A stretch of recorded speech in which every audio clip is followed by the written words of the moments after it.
What is up, you guys? It is your boy, Bretton Biggers here, and welcome to another video. And today's video, we are going to be doing a reaction video. It's been a while since I've actually done a reaction video. Well, this is technically my second time I've ever done a reaction video.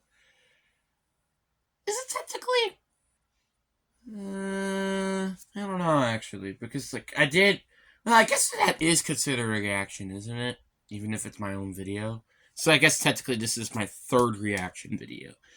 Second, to something that I haven't made, which is the TPS final first round draft pick grades.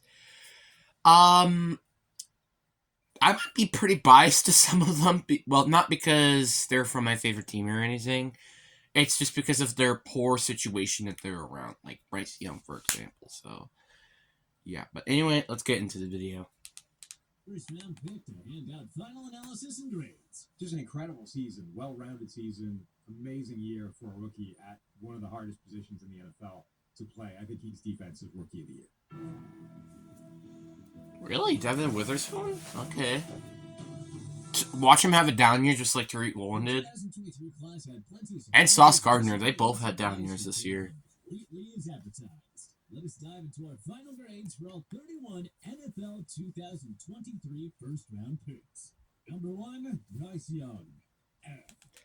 I mean, don't you guys think it's harsh to give an F to Bryce Young? Obviously, we're going off just based on this year and stuff. Like, I'm not surprised he didn't do that well. I guess kinda, because, like, he's 5'10", right? Like, he's very freaking small for a quarterback, and your best receiver is Adam Thielen. Like, I guess, like, you really can't blame him. Like, the situation around him is kind of dog.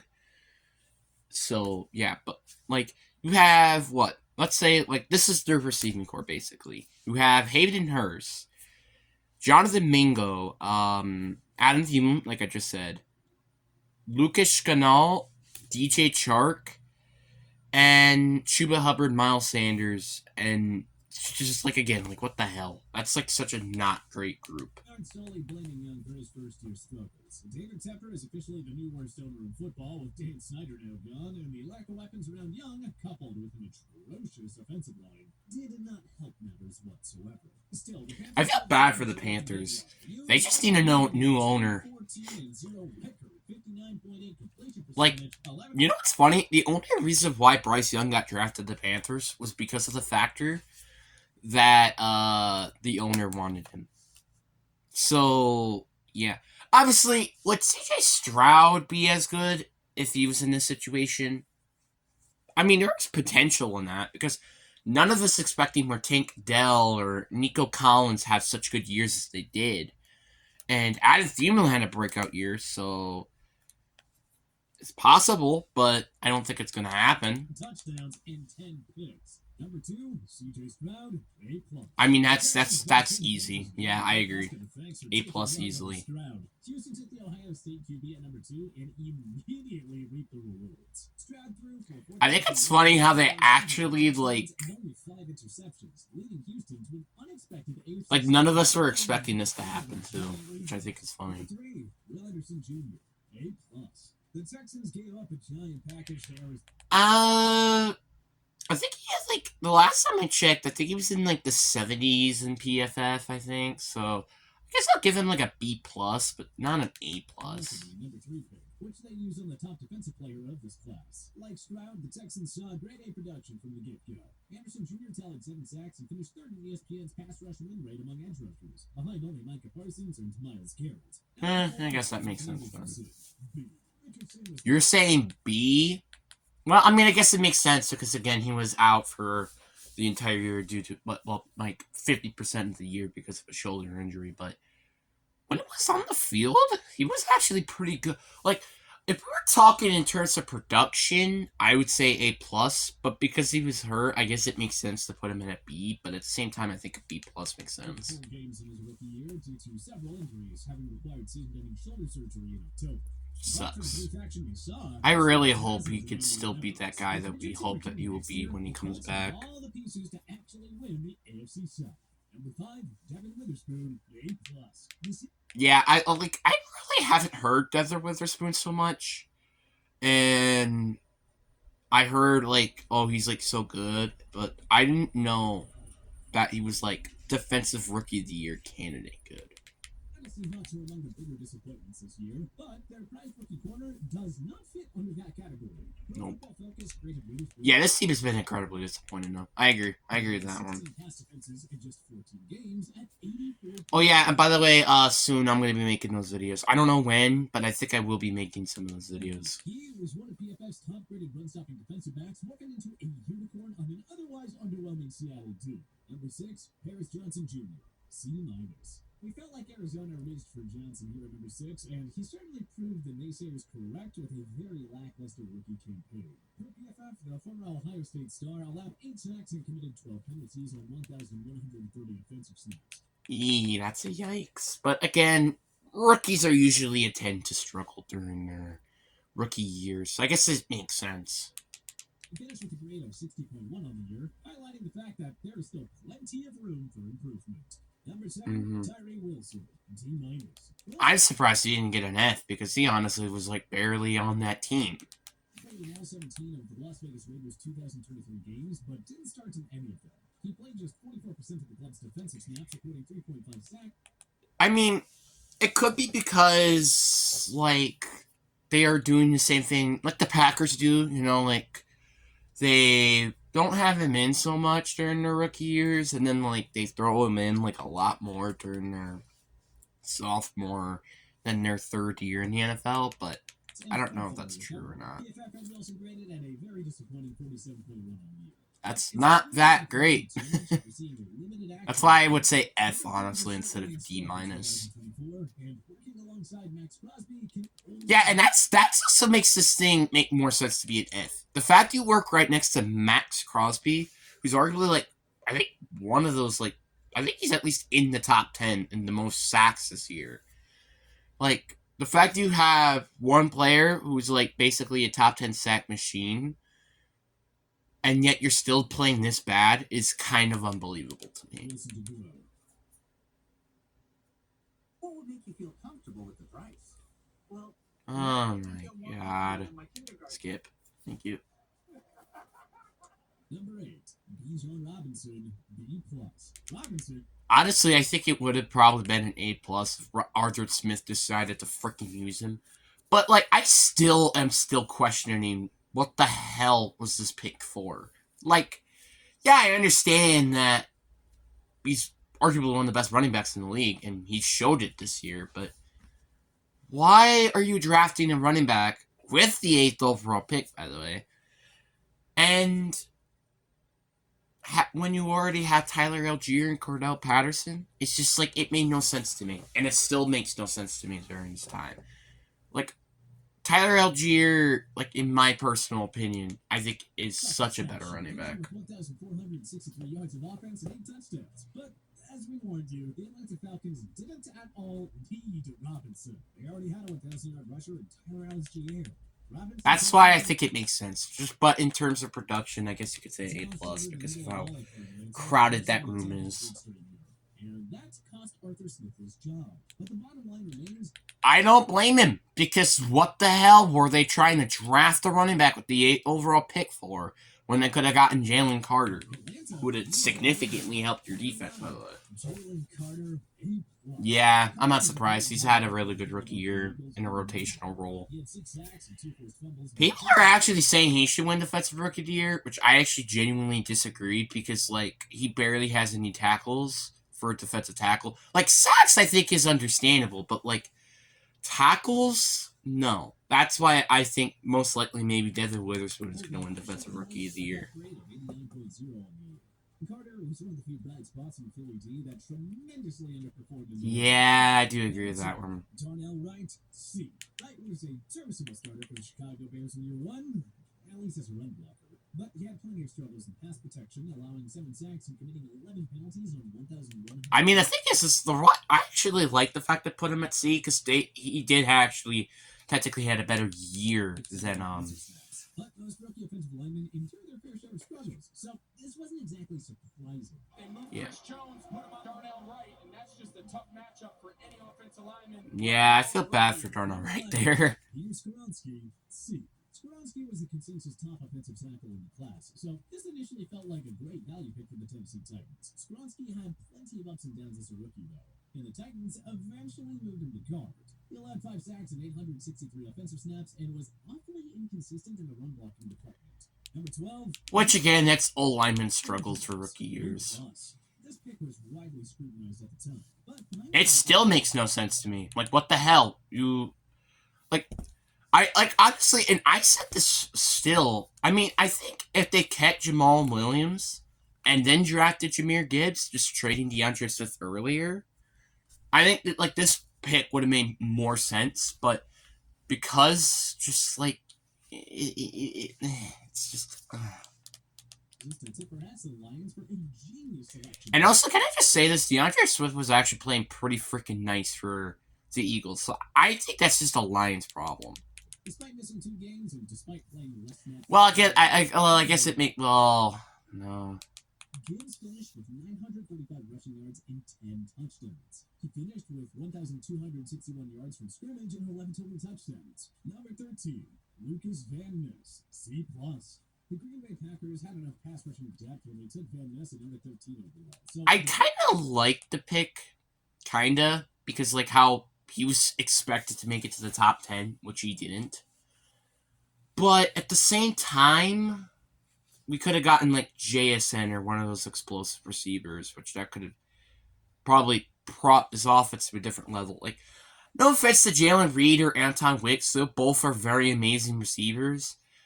But Zay Flowers, Jordan Addison, they would have significantly helped this offense. Or JSN, just like, you know. It was a bit of a head scratcher at the time, but Van Ness had a solid all-around rookie year for a guy who only saw 1/3 of the Pack's defensive snaps. He had 4 sacks. Yeah, I really am excited to see what he's going to have for the future. Just the fact he, had like 4 or 5 sacks and, like they said, in 1/3 of the defensive snaps, that's not that bad. Provided some valuable depth in the run-stopping department. Yeah, and that's why I'm pretty looking forward to seeing when he actually, like, gets the majority of the snaps, which are probably going to be next year. Roderick Jones, B+. Jones was one of the best first-year offensive linemen this year, providing stability on a Pittsburgh O-line that has enjoyed... I think it's funny how I think a lot of mock drafts had him going to, like, the late first round. ...combinations over the last 3 years. Thanks to his superb run blocking, Najee Harris again hit 1K rushing while helping Jalen Boring rush for a career-high 784. Number 15, Will McDonald IV, D-. I really do like... I think they deserve an F. Because, like, I'm pretty sure he was barely on the field. And plus, if they drafted defensive linemen, which I don't think they're... Well, there was Anton Harris, I guess, right? But, like, still, I feel like they should have just drafted a defensive lineman. Or trade back and then get an offensive lineman. Because what they did was just absolutely stupid to me.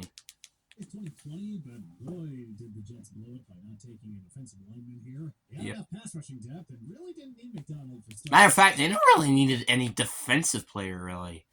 Because, like, this defense is already good enough. Well, I guess maybe a linebacker, but at the same time, like, you had Sauce Gardner, just, like, yeah, like, your defense is pretty freaking good. Just, I don't understand this pick. I mean, corner would have made sense because if Christian Gonzalez was available, who, well, was very good until he had that shoulder injury, but... Fairlife has 50% more protein, 50% hate ads. Ads just are not fun making videos. Fifth of the Jets' defensive snaps in the 15 games he was available for and finished with just 3 sacks. Number 16, Emmanuel Forbes, D-. Yeah, I heard he had a bad year. But, like, it could also just because of the poor coaching on the defensive side of the ball, which that you really should be blaming on Ron Rivera for. Yikes. A renowned ball hawker in college, Forbes also had just 1 interception in year 1 as a pro. Number 17, Christian Gonzalez. Hey, Gonzalez. Yeah, he had a really good year until I remember he got hurt. But what a first impression Gonzalez Yeah. made for an otherwise otherwise miserable New England Patriots team. The Oregon product had 3 pass defenses and 1 interception. It just sucks that he's probably going to be wasting most of his career being on a laughable Patriots team. Rated at 80.8 before his injury. Number 18, Jack Campbell, C+.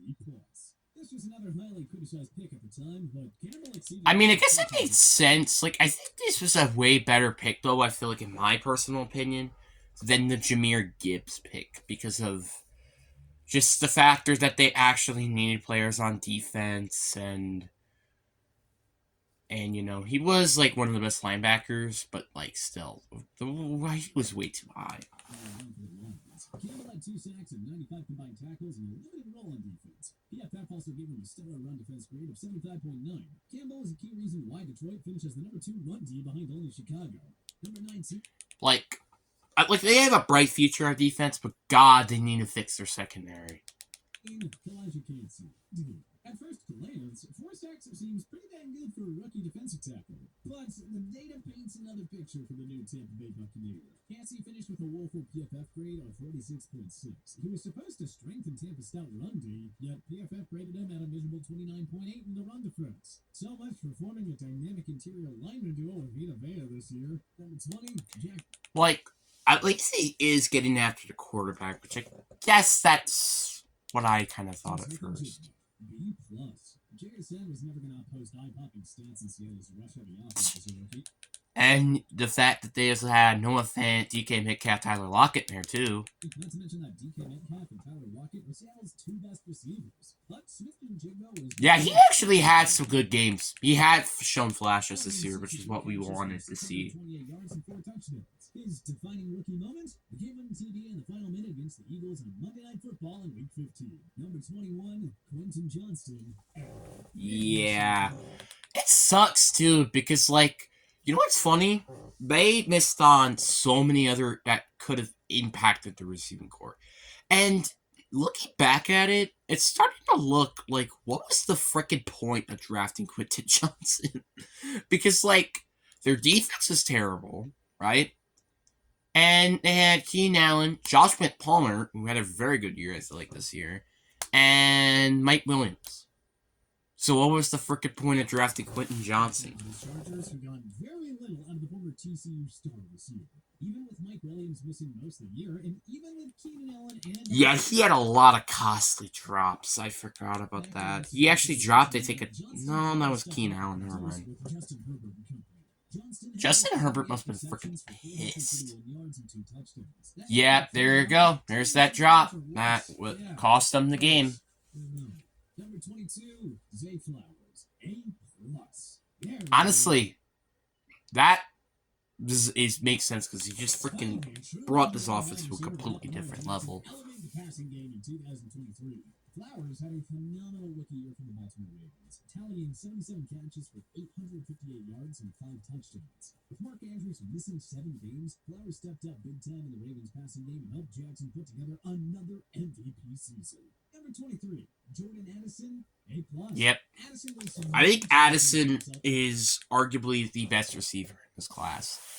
Like, I mean, yeah, like, it's kind of hard because, like, you could say Zay Flowers, kind of, but then you also have to throw in Puka Nacua in there. So. The perfect number 2 receiver to Justin Jefferson. The USG product finished with 70 receptions for 900. And again, it just proves even more how Kirk Cousins is still overrated.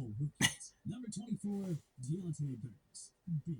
Banks had plenty of struggles, but also plenty of flashes for the New York Giants. And what was yeah, I knew he was struggling and had some flashes too. Football Reference had Banks down for 606 yards and 4 TDs allowed in coverage. He also allowed just a 55.2 completion percentage and an opposing 79.6 passer rating when targeted.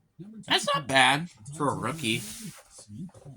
All things considered, Kincaid was a pretty fine weapon for a Buffalo team that was hot and cold all year long. He caught 73 I just still wonder what the hell was drafting a tight end gonna help you to do?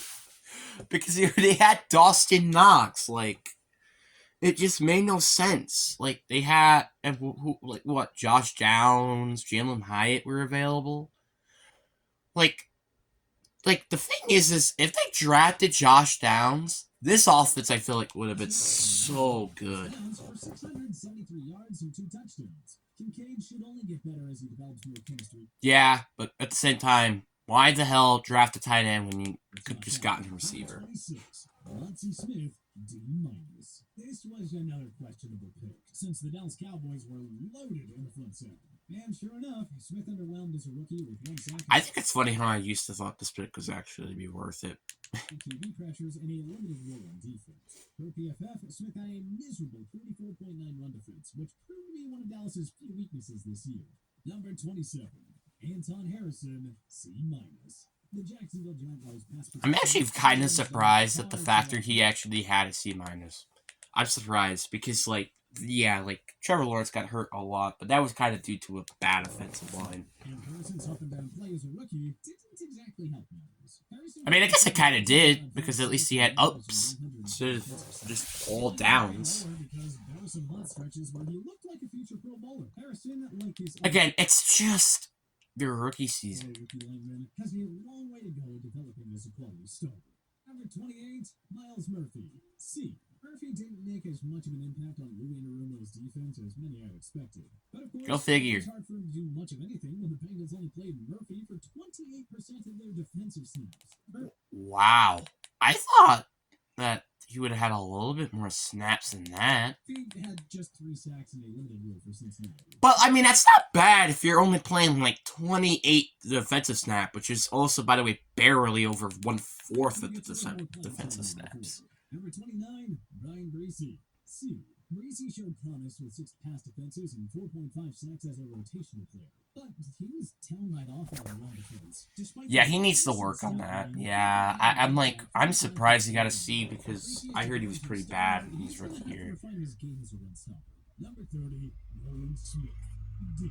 Smith played all 17 games for the Eagles, but only saw 188 defensive snaps, playing most of his. What was the point of drafting him again? Like, what was the point? Year on special teams. He had 1 sack and garnered a lackluster PFF grade of 50.2. Smith didn't do a whole lot in his limited role as a rookie, but he should be a starter in 2024 with several Eagles linebackers and defensive linemen headed either to free agency or retirement. Number 31, Felix Uzama, D. Yeah, Surprising to see the Chiefs use I really haven't heard anything from him, line, too. Given that it was already a massive strength.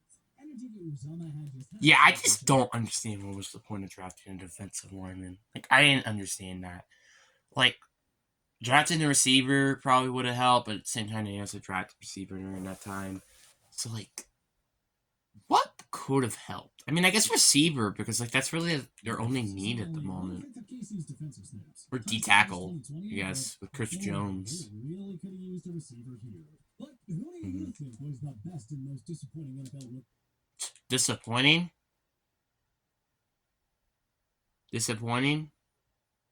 Willie Anderson. I'm just kidding. I think, though, probably the most disappointing rookie. It's disappointing rookie. I mean, I don't know, honestly. It's probably Tyreek Wilson, right? Like, he has to be disappointing. The best, probably Devin Witherspoon, in my opinion. Like, yeah, I mean, CJ Stroud was very good and all, but, like, Devin Witherspoon had to play with a bad defense this year, so, yeah. But, anyway, hope you guys enjoy. Probably by the time I already recorded this video, I'm probably going to be live streaming God of War Valhalla, which I actually completely forgot about, and I almost considered not gonna be playing it because of the factor that it's just I have been playing it a lot off camera and got very frustrated because I was trying to kill one of these berserkers. So yeah, I did not do that. But anyway, hope you guys enjoy. Peace.